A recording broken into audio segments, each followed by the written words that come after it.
Okay, next section. Now this is my fourth section going into my third. And remember, it's very important to control the amount of lift. So this section here is going right into my previous section. If you hold this too far down, or you're not consistent with where you're combing to, you might wind up with this section heavy, this section lighter, this section heavy. So once you get in, you lock in, and you actually point your fingers to work right around the head shape. By working more in a horizontal fashion, you'll build more weight into the hair. If I work vertical, you'll make it a lot more flat.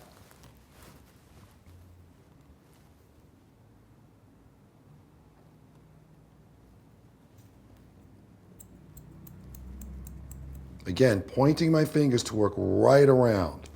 So you're controlling two things at the same time, your amount of lift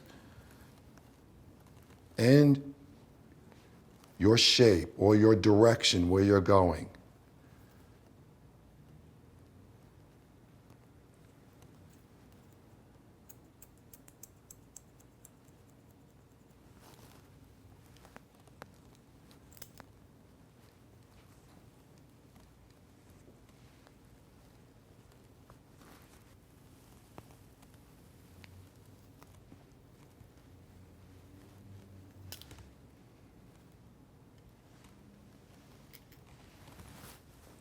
Next section, same thing.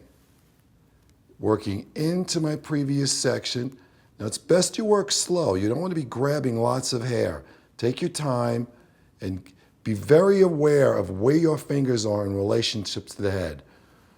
If her head's too far down, for instance, if her head's down, her position's really important too. Because if her head's too far down, you might think you're homing this straight out, and when she lifts it up, it's too high. So her head position's really, really important. Okay, so into my previous section, pointing my fingers right around the shape of the head, creating the roundness.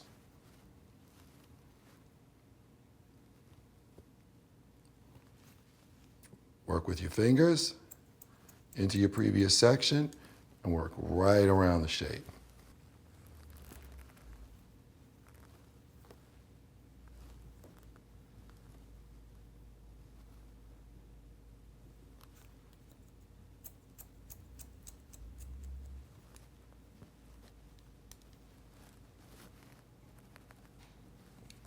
Crossing over to the other side.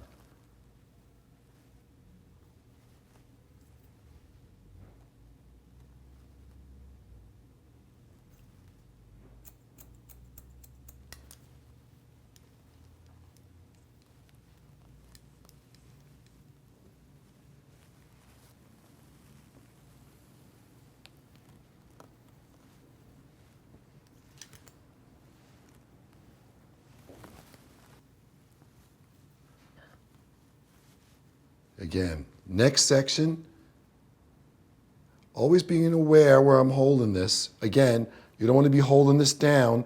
You're going to wind up with a weight line. That's a different haircut in itself. But we're going to work on going into our previous section so we have a little bit of round graduated layers.